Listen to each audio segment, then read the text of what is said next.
Okay, hi everybody.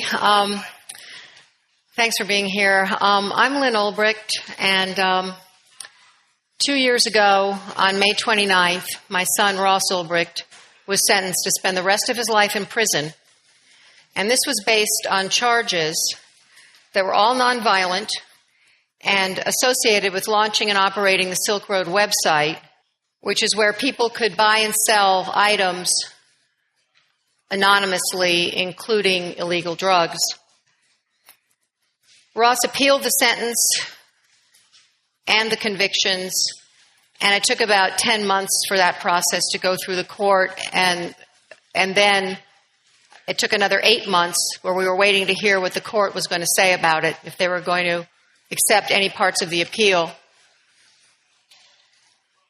And that was a very anxious 8 months waiting for that decision. I had high hopes for a resentencing, hopefully in front of a different judge. And a lot of people thought there would be a resentencing from how the judges responded to oral arguments and the fact that the sentence itself is so excessive. So I had high hopes and thought there was a good chance. But then about 3 weeks ago, I got the call that the appellate court had denied Ross's appeal completely, including the sentence. And I'll tell you, it was a shock. I was sitting there. It was early in the morning. I got a call. And it was like living through the sentencing day all over again. And it was the kind of shock you get when someone dies or something. It was just, it just could not believe it, that this is what we were facing here. And kind of went into just couldn't move. I was immobilized, but it happened to be visiting day, and I had to pull myself together. My husband was out of town. I was just going to go see Ross, and by myself, I had to pull myself together and get down to the prison to break the news to him, if he hadn't already heard. I don't even remember the trip, but anyway, I did make it to the visiting room. The thing about it is, in the federal system, there is no parole. So it's not like you get a life sentence and then can redeem yourself in any way. So essentially, well, am I doing this wrong? Yeah. Essentially, it is a death sentence, in my opinion. It's a slow death sentence. And so basically, the courts have condemned Ross to a slow death.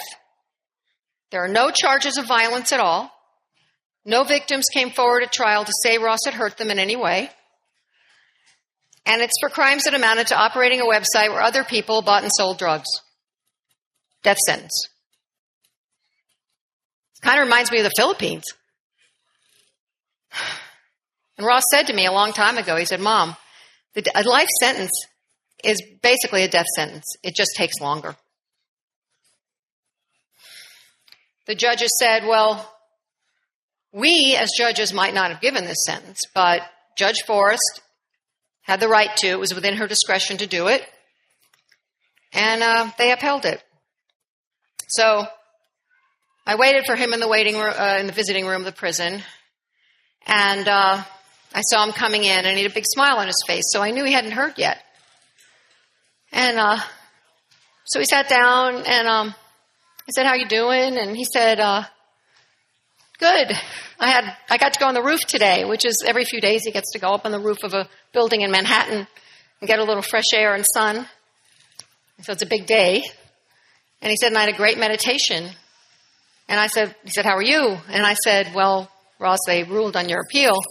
And he went, "Oh." And I said, they denied it. And he goes, "All of it?" And I said, "Yeah, all of it." And he just sort of took it and sat there. And then I lost it, and he started comforting me, which is so typical of him. And then we just kind of went on and just talked about next steps and what we're going to do next. And next in the system is you appeal the appeal. So you go back to the Second Circuit and you petition to have them rehear it based on the arguments you make about why they should rehear it. The odds of getting them to do this are about as good, I hear, as winning the Mega Million lottery. The Second Circuit is known for rarely ever rehearing an appeal. Assuming we don't win the lottery, then the next step is to petition the Supreme Court. That's a tough one, too. They get 10,000 petitions a year, and they take 85 of them. We're going to do it. We're going to do what it takes. We're not giving up. We're going to keep fighting for Ross. The ruling itself is 139 pages. I actually ran into Bill Domenico, I think, who was saying he read it. And I'm like, wow, you read that thing? I've read it twice. It's pretty hard to read. It's impossible to address all of it here, but I'm just going to point out some things about it and some precedents that I think should concern all of us. One is the appellate judges were not particularly concerned that the jury in Ross's trial was not allowed to know about these two men, corrupt agents, who had the run of the Silk Road site as they were investigating it for many, many months. One of them, Sean Bridges, who the defense didn't know about even at trial, was working for the NSA at the time. The appellate court said that just because these guys were on the site and had full access, basically, does not necessarily, quote, affect the reliability of the government's evidence, even though they may have fabricated some of it. And they added that the defense still hadn't shown how those guys being on the site really was exculpatory, that it indicated that there was a reasonable doubt that the evidence that they were looking at wasn't valid and showed that Ross's innocence. And that's the problem with digital evidence. It's very hard to prove tampering. I've been told that by expert after expert. It's basically forensically impossible to prove that anything's happened to digital evidence. There's no fingerprints, or anything. It's just deleted or added. There's no proof. So besides the fact that the court didn't allow the defense to even pursue this question or investigate these guys, or weren't allowed to subpoena them and bring them into court or even mention it to the jury at all, how could they possibly know what they would have found? I mean, it was just off limits.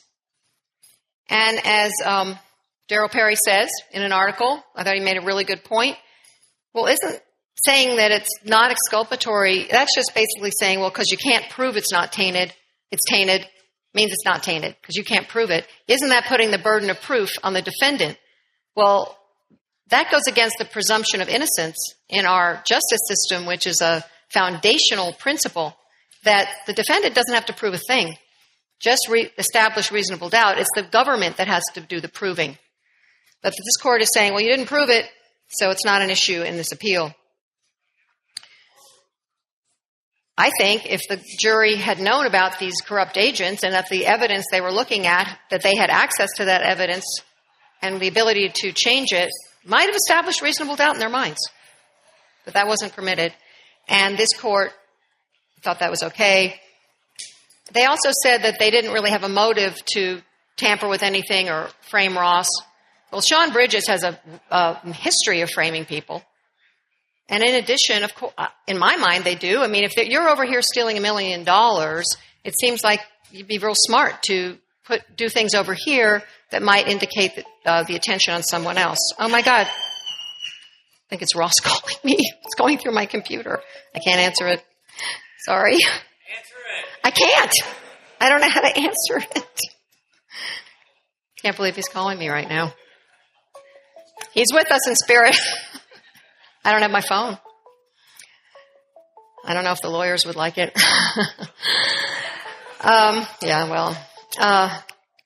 Anyway. Well, too bad. I know he'd love to be here with you. So, another issue in this case is the drug war.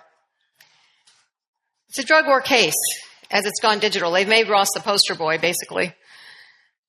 And this judge said, he goes, well, reasonable people disagree about how useful harsh sentences are in deterring drug use and sales and crimes.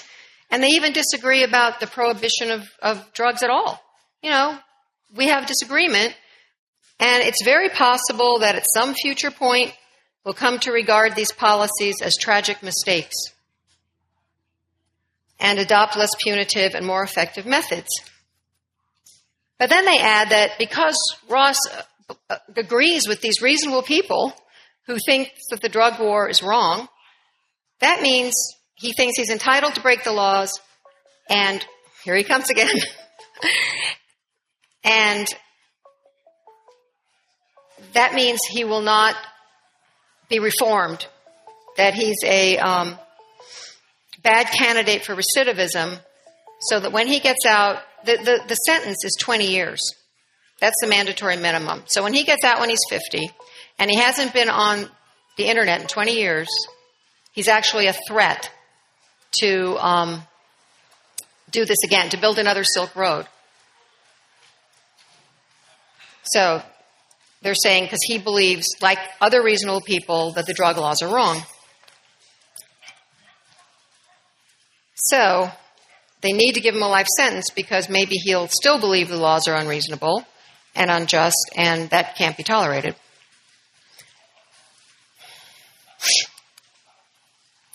Another aspect of this ruling is that the judge took uncharged crimes, a murder for hire, to justify the death sentence. He even said, the murder for hire justifies the death sentence. Well, he said life sentence. And he said, if I were in the prosecutor's shoes, or we judges on the appellate court are in the prosecutor's shoes, well, we may have done something differently. We may not have mentioned murder for hire because it's not charged. And if we had been that judge, we might not have allowed it. But it still justifies the life sentence. And by the way, the sentence for murder for hire when there's no murders involved is 10 years. However, the problem is he wasn't charged. The government did not bring it to trial. They did not prove it at trial. Ross did not have an opportunity to defend himself against this allegation. And I've talked to many lawyers about it, and they were like, yeah, it's weird. They didn't charge him with it. It speaks volumes. And yet, this was written about extensively in the ruling. It's based on digital evidence, again, easily tampered with, and no murders happened.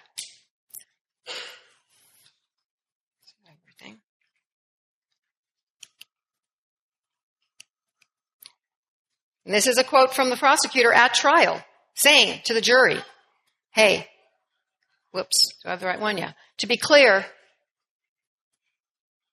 he's not charged with this, so you don't have to rule on it, but we're just going to talk about it for a while.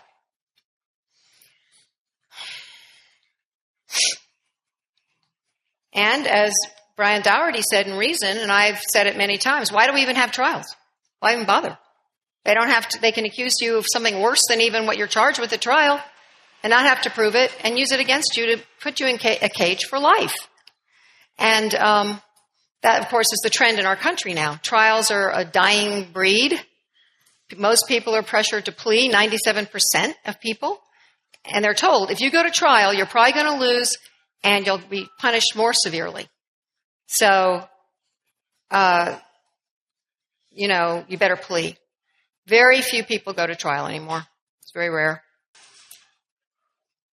Another issue was that Judge Forrest, in her sentencing, brought in Ross's philosophy and political beliefs, which is basically in line with pretty much everybody here, and says she knows he started for philosophical reasons, and she's just not sure he's given the philosophy up yet. And so, well, I guess we're just going to make sure that this dangerous philosophy is not released, and he'll have to stay in prison for life. She calls it a troubling and dangerous philosophy. Now, Congress has prohibited considering political views or philosophy of a defendant in a case. The First Amendment and other founding documents say you can't even base a sentence partly on someone's philosophy. But Judge Lynch, in the appeal ruling, didn't seem to have a problem with that, and he cites his own political statements or references of what he says Ross wrote, and one quote being that on the Silk Road, the government is called the oppressor, and that is not okay. So it's valid to enhance a life sentence and justify it because a defendant criticized the law and the government. That's what he's saying. And again, once again, these rebellious statements make Ross a poor candidate for recidivism. It means if he gets out in 20 years with a mandatory minimum, well, he might still not respect the law. He might still think the law is the oppressor, and so it's necessary to keep him in prison for life because of that. And in addition, Ross's lawyer argued that Silk Road reduced harm in the drug trade, and they used that against Ross as well and said that shows Ross doesn't respect the law, and he still thinks he was right, so he should never be released.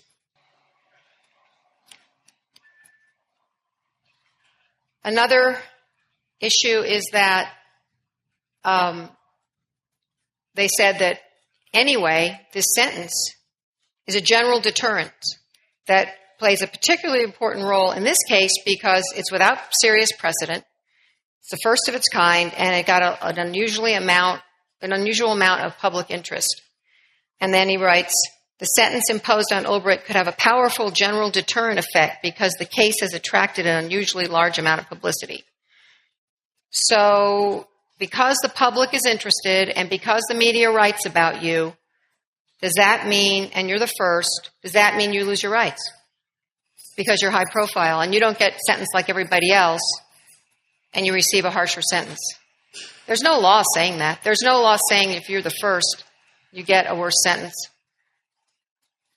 And anyway, how's that deterrent working out?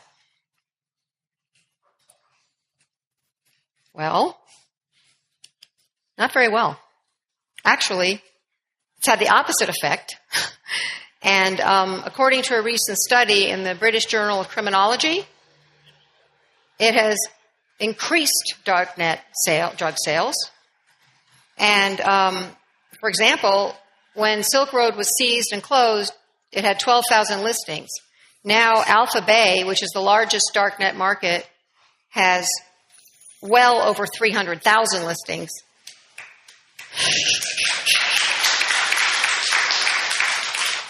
$240,000 of them are drugs alone. And it also offers things that Silk Road didn't, like weapons and stolen data. Now, so Judge Forrest thought she could scare people with Ross's sentence, and instead think the sites are bigger, they're badder, there's more of them. And but they're still sticking to the argument in the appeal that it's deterring people from doing this. Reality is not being applied here. Now, there's another really important issue that came up in Ross's appeal and in the ruling, which is that the government obtained pen trap orders without a warrant, without probable cause, to monitor IP traffic to and from Ross's devices. And the defense argued that they needed to get a warrant to do this. And Judge Lynch, in his ruling, rejected that, relying on a precedent from the Supreme Court decision of Smith versus Maryland, which has been labeled the third-party doctrine, because the third-party doctrine says that you don't have any privacy protection for information known or exposed to third parties. For instance, an internet provider or a phone company. That's open season. That is not protected by the Fourth Amendment. Now, it was a decision made in 1979, which is almost 7 decades ago, based on this technology. It's very controversial because it's limited the scope of the Fourth Amendment in the digital age. According to many legal scholars, it was based on the fact that at the time, when you dial a phone number, that phone number is not private. And even then, 3 judges dissented from the opinion. and said, yeah, you still have a right to privacy of what numbers you dial. And Judge Potter Stewart wrote that phone numbers were an integral part of a communication and part of the content of the communication. And so you have a right to have it be private. So, of course, now we're not talking about dialed phone numbers. I remember dialing phone numbers. A lot has changed, believe me. So now we're talking about endless amounts of data. We're talking about financial and credit card records, medical records, photos, documents and file sharing on the cloud, location information, browsing activity, emails, what we watch, what we post, what we buy, what we research, who we date. All of that information is available without a warrant because of the third-party doctrine. So why does the government even need a warrant to go in your house? They can find out a whole lot more from third parties about you, very personal, very relevant information, without a warrant, without probable cause. And it's really one of the main reasons that the Fourth Amendment has lost its relevance in the digital age. So under it, there's nothing to require any oversight or limitation on government surveillance. It's basically open season, that. Now, the courts have been reconsidering this, and saying that, we're going to rethink this. And even Sandra Sotomayor, Supreme Court Justice, said it might be necessary to reconsider the third-party doctrine because it's ill-suited to the digital age. Basically, the courts are trying to apply 20th century law to the 21st century, and it's just not fitting. In general. It doesn't fit in the Silk Road case specifically, and it doesn't fit in general in the digital world. So Judge Lynch made the statement. He said, well, whatever, we remain bound by that rule, the third-party doctrine, and unless it's overruled by the Supreme Court. So I'm hoping maybe Ross's case can make that happen. And because the third-party doctrine needs to go the way of the dial telephone. And it's an issue. Another important issue in this is the life sentence itself. Excuse me, I'm just going to get a drink. It's at an all-time high, life sentences now. When I was growing up, hardly anybody got a life sentence. And they've quintupled since the drug war in the 1980s. Now, 1 in 9 prisoners is destined to die in prison. And if you include people who have a virtual life sentence, which is basically so many years that there's no way they're going to outlive it, remember, there's no parole, it's over 206,000 people. And over 17,000 of them, like Ross, are convicted of non-violent crimes. They haven't murdered anybody, kidnapped anybody, bombed anybody, tortured anybody. Those people actually often get less than life. And they're serving life. And they haven't physically harmed anyone. So you don't actually have to inflict any violence on anyone to be destined and condemned to die in a cage in this country now.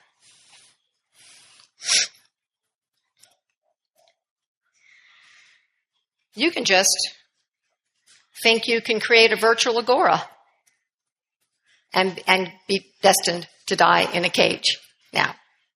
And this is what a criminal defense lawyer, 30 years experience, wrote in his blog about Ross. He said that's why he was sentenced. It was for an idea. It was for a platform. It was for the hubris of thinking he could create a virtual agora beyond the reach of government and its laws. And like the drug war itself, this case is not about drugs. It's about a platform. It's about the loss of control. It's about privacy and the threat of cryptocurrency and Tor to that control. I believe that very strongly especially when you look at the other defendants in the Silk Road case that are strictly drugs, and the longest sentence is 10 years, and it goes down from there. It's not about drugs, in my opinion. There's some other precedents that I'll go through quickly that should be of concern that are being established here that are going to trickle down. That's what happens with high-profile cases. The precedent is set, and then it trickles down to other cases and affects all of us. One is the use of digital evidence at a trial, which was almost exclusively what they used with in Ross's trial. No witnesses, no DNA, no fingerprints, nothing substantial. And as any expert will tell you, it can be created out of thin air, it can be planted, it can be altered without a trace.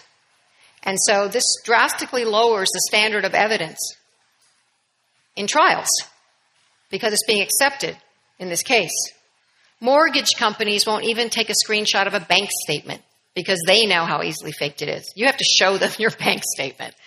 Judge Forrest's court has a lower standard of evidence than a mortgage company. And she told the jury, I heard it with my own ears, you can rely on what's up on that screen. It's all solid, what the government's putting up there. Accurate. When all you need here he comes again. All you need is a computer and Photoshop. Ross, I wish I could answer this. Can't. I know. The thing is, it could jeopardize his phone privileges, and Ross doesn't have email privileges because it's an internet crime. And if they took away his phone privileges, it would be a disaster. So, I've learned from the prisons, they can pretty much do whatever they want. And you learn to be very cautious. He's speaking to you. It's just, it's like, he knows I'm here, and I think he knows I'm talking. So, a crypto security expert, internationally known, told me. He goes, look, data can be planted, and when you forensically look at it, it will appear normal. It is impossible to tell it's been tampered with. It can be totally changed. And he said, framing people is technically child's play. And by the way, Sean Bridges, the NSA guy who's in prison now, he's known for framing people. I don't know if I mentioned that. We can't prove that Ross was framed. We can't prove it. But we can prove evidence was tampered with now, after the trial. Because the government dumped 6 terabytes of material on the defense before trial to go through. So it's impossible to go through all of it. But after trial, they kept going through it. And what they discovered was a file, an obscure file, that contained a complete version of a chat that was the evidence. And we realized, no, big part of it had been deleted.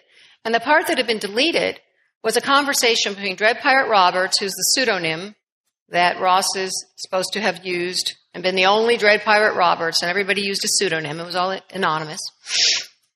Between Dread Pirate Roberts, who was running the site, and a guy calling himself Not Wonderful. And Not Wonderful said, I work for law enforcement, and I want you to pay me for information about the investigation. And Dread Pirate Roberts said he would, and they set up an account, and there's a record of the payments. All that was deleted. We have it now in another folder that this person who had high-level admin access and deleted this didn't know existed. So we don't know what else he did. It's hard to prove a negative, but we found this file. Another interesting find was, in the same process, someone using the Dread Pirate Roberts handle and account logged into the Silk Road 7 weeks after Ross was already arrested and in prison. And then the site into the forum, and then the forum was closed 4 days later. We don't know when they originally gained access because the login only shows the latest one. We don't know how many times.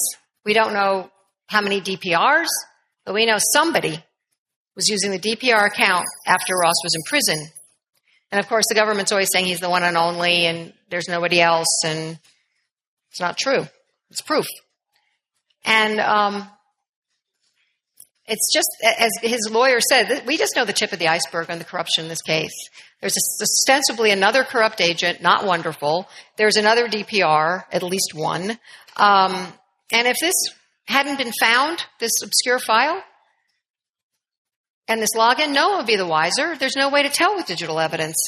It's, again, impossible. So to cage somebody for life based on that kind of flimsy evidence when there's so much corruption, it's a travesty, and it's dangerous. It's very alarming that this can happen in our country now, in my opinion. Another precedent is transferred intent or vicarious liability, which basically is that you can be blamed for what someone else does. So in this case, a website host can be blamed or held criminally liable for what others do on his website. They've also criminally indicted Federal Express for drug trafficking because someone sent illegal pharmaceuticals through Federal Express. I mean, it's a very expansive principle in theory, and it's quite dangerous. And basically they just say, well, he was a partner in a conspiracy with the people on the site. So what I'd like to know is Jeff Bezos in a conspiracy with the people on Amazon who sold illegal drugs? And if so, why isn't he in court? Not that I want him to be. Or they brought up in the ruling specifically how horrible it was that Silk Road sold cyanide. Well, Amazon sold cyanide, and in fact, a young girl used it to kill herself, and her mother's suing Amazon and the vendor. Again, not seeing Jeff Bezos in there. Not seeing Google in there for terrorist, jihadi recruitment because there were beheadings.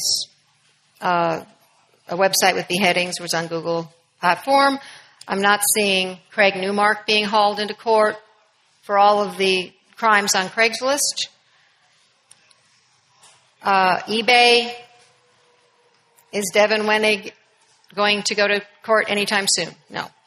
Or how about Mark Zuckerberg? Mark Zuckerberg, Facebook Live murders. And I'm not saying, again, they should. And maybe they're insulated because of their wealth. But other website hosts are not. And it's a dangerous precedent. There's a whole lot more. It's a lot of information. It's an important case. It's not just drugs. It's not just Ross. And as Scott Greenfield said in his blog, the case is the birth of law as applied to our digital future. Watch it as a spectator at your peril. Many precedents are at stake here. Now, unfortunately, I couldn't answer Ross's call, but he knew I was coming. And, it's always bittersweet for me to come here. It's so wonderful because I get love bombed and I get, my batteries charged and I can go back out and fight because I get so recharged here, and I'm so grateful for that. But it's bitter because I want Ross here. He would love you. You would love him. It would be so wonderful. And I always think of that when I'm here. But he did write you, and I want to, there's the letter, but I'll read it. Hey, Porcfest. I got some bad news recently. It seems that the feds want to hold on to me a little longer, so I couldn't make it this year. I'm disappointed, but not discouraged. Life goes on, and my struggle for freedom goes on. Epictetus, a Stoic philosopher, once said, "It's not events themselves that disturb people, but their judgments about them." When the appellate judges ruled against me, all that happened is some men put words to paper. No one died. No one was hurt. Again, life goes on. Whatever difficulties you may be facing right now, try not to let your judgments about them disturb you and make things worse than they really are. In every moment, we have the choice to rise above the events of our lives, to choose love over hate, and be good to one another. In the days to come, I won't forget all the love and support this community has given me over the years, and I'll continue to draw strength from you, as I hope you can draw strength from me. Ross.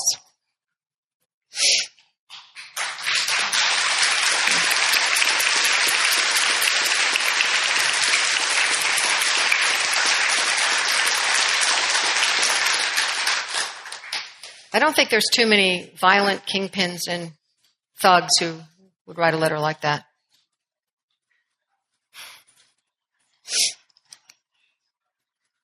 So we've had a big setback. I won't deny that. It's very hard. It gets harder. The climb gets steeper. But like Ross said, we're not giving up. We're bowed, but we're not broken. We're going to keep fighting for him and for the things at stake here. And like he said, we're so grateful for the support from this community, really. Please continue to stand with us. Please continue to walk beside us. You can help. You can always go to freeross.org. Of course, this is going to be really expensive as usual. It's one of the ways they crush you. So we always need money and appreciate anything that you can help us with. There's a tax-deductible option. There's a store. There's T-shirts and other items out on the side here you can buy after the talk, including posters of the trial from Ross's point of view, which is pretty unusual and interesting. If you buy on Amazon through our site, it helps us a little bit. And other ways. You just go to the site and it's all there. Volunteering, sharing contacts, advice. We're just one family and some friends, some good friends. But it's a big job. And one cool thing that Ross wanted to invite everyone to do is that what's really helped him this year is meditation. And he mentioned that, he had a good meditation. He's been meditating every day for a year. It'll be a year on June 28th. And they lock you in your cell for 2 hours every day and count heads and stuff. And he uses that time to meditate. And it's just been a really wonderful thing for him. And so he's inviting people. There's an event on our Facebook page to join him in meditation on June 28th, or prayer, or visualizing Ross free, or whatever you want to do to kind of join him in that way. And so I invite you to do that. And again, very grateful. Thank you so much.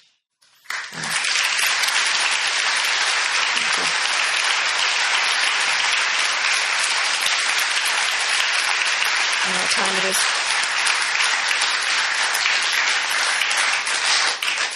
I think there's time for questions if anybody has any. I'd be happy to answer. Patrick. Hi, Lyn. Hi. So obviously, we're not giving up. You're not giving up. And it's good to hear that, at least in spirit, Ross seems to be in really good spirits and doing well. So can you talk a little bit more about the next steps? I know you can appeal the appeal, but is there anything further you can say about that, about, what you have planned next and what we could do to help? Well, the only other thing I know is a presidential pardon. So if anybody knows anybody with some contacts, please let me know. I think there's some good arguments here.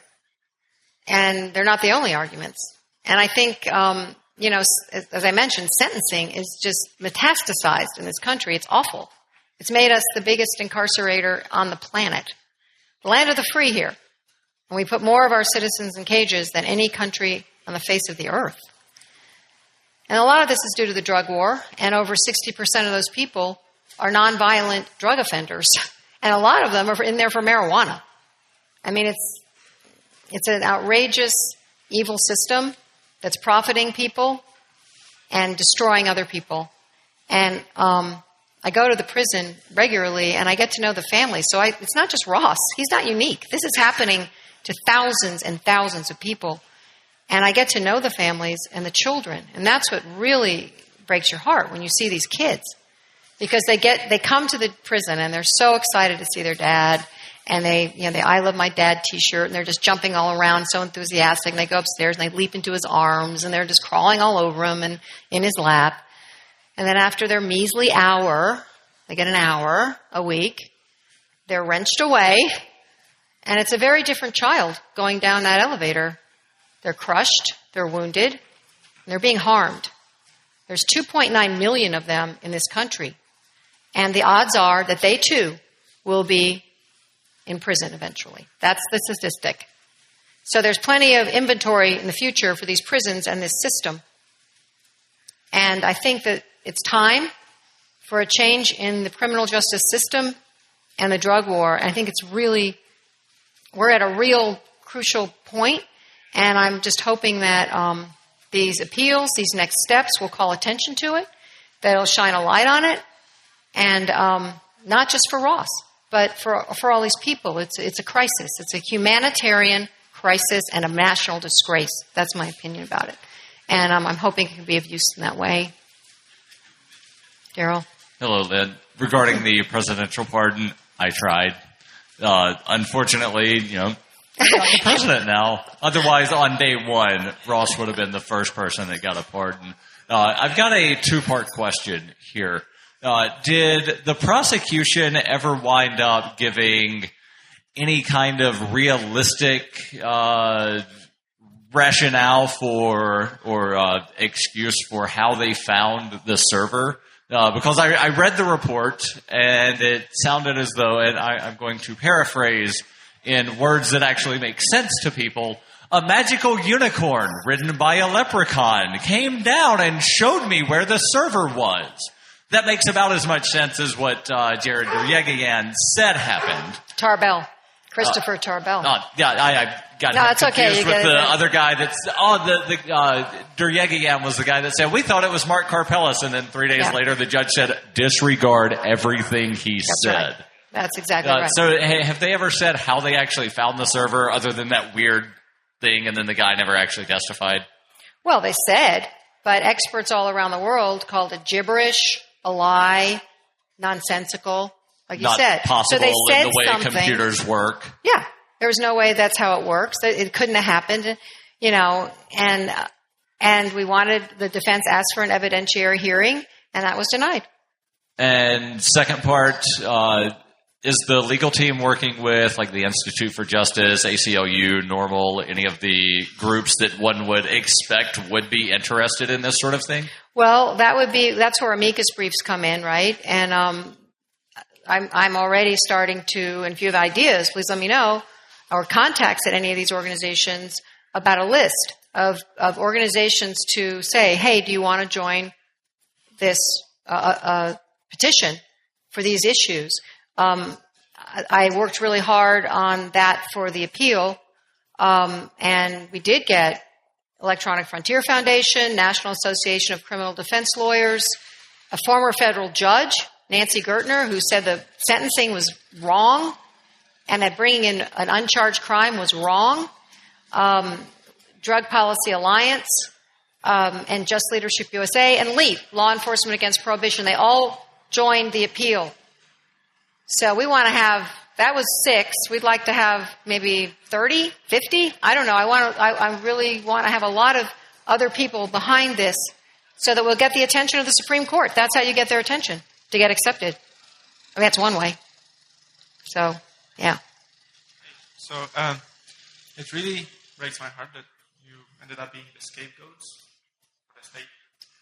So my question is, what are the values that you're talking about now and that you share with your son? Did you get to that after all this happened, or was he raised? Me? Yeah. How does it work? How did it work for you? Did you get involved in the freedom stuff because of your son, or independently? Let's just say it wasn't a huge leap. It wasn't like, oh my God, this idea of freedom. It's just,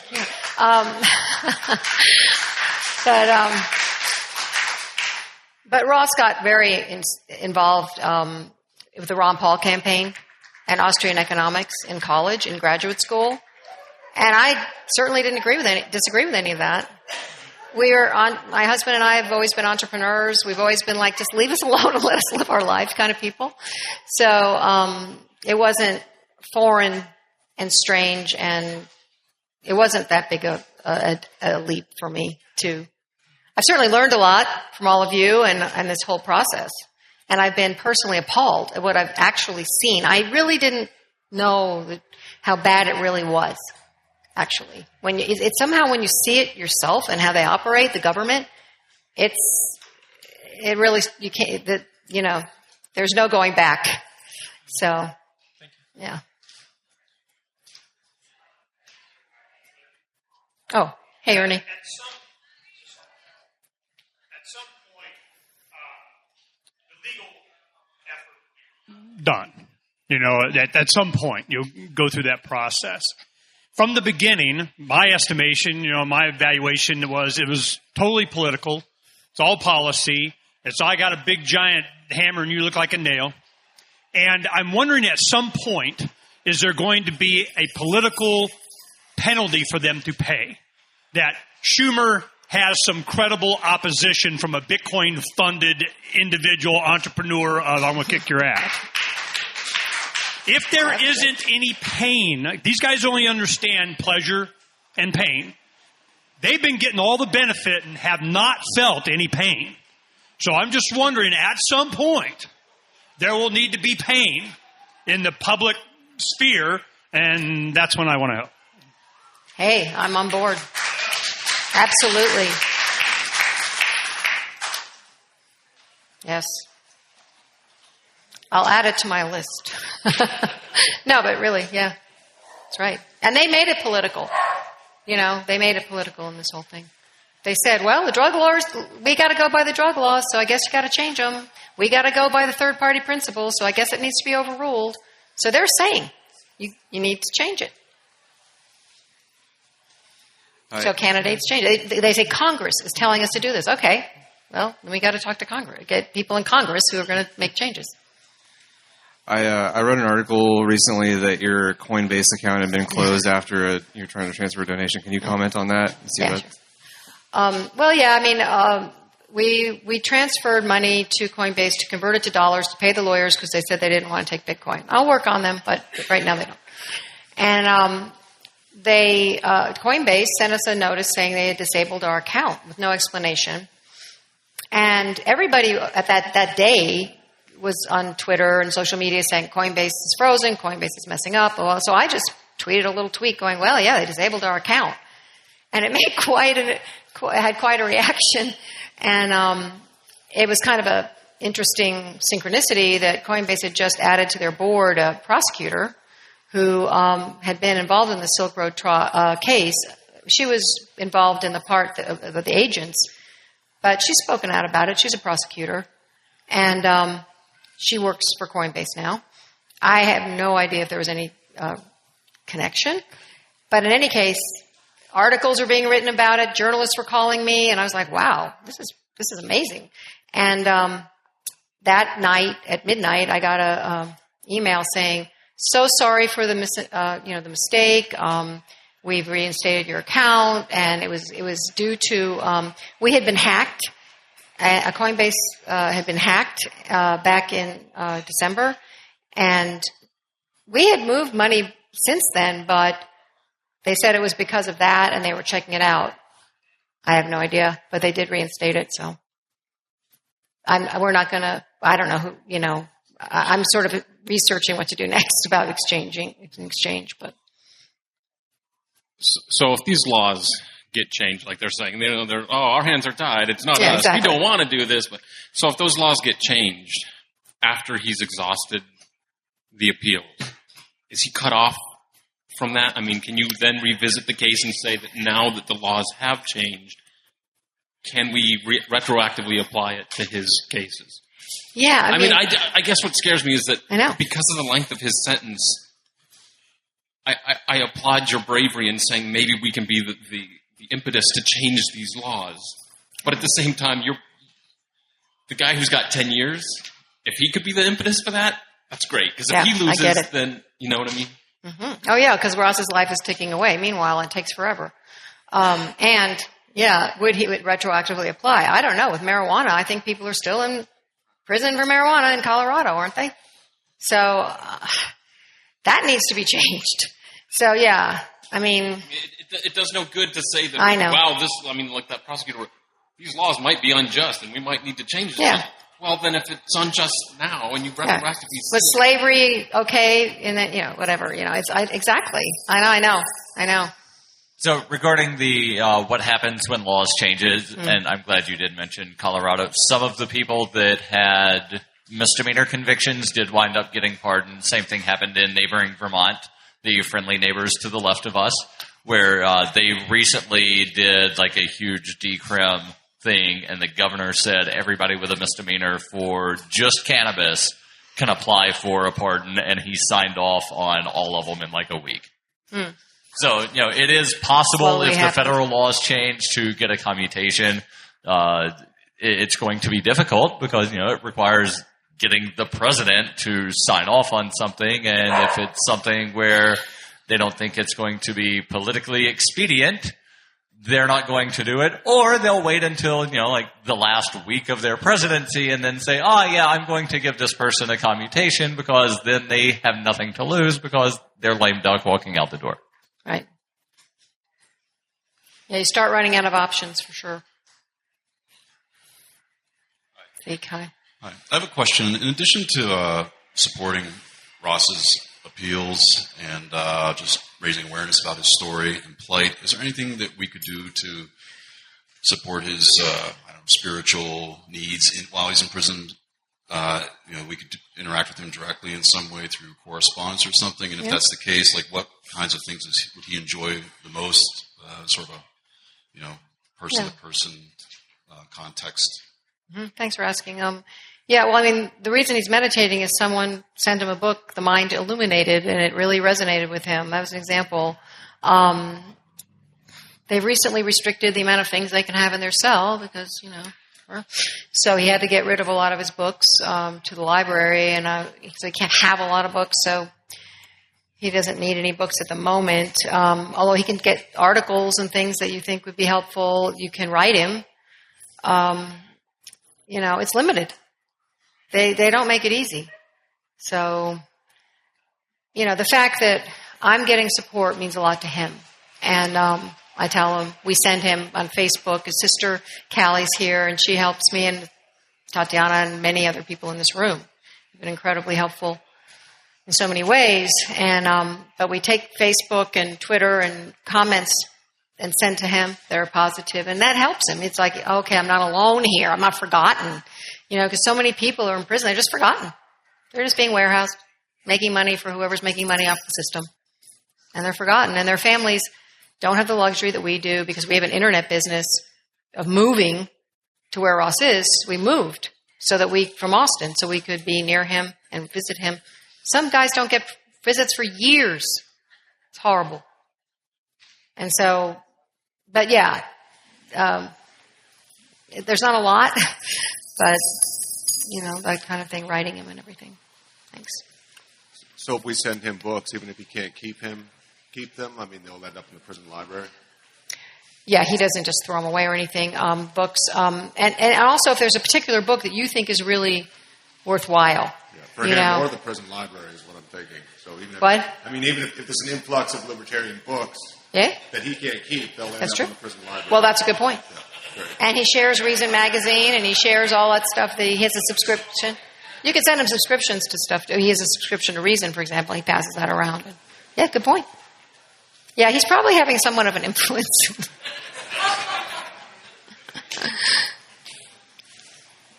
Okay, I think that's it. But I'll be around all weekend, and thank you so much. Love you guys. Really do. Thank you. Thank you.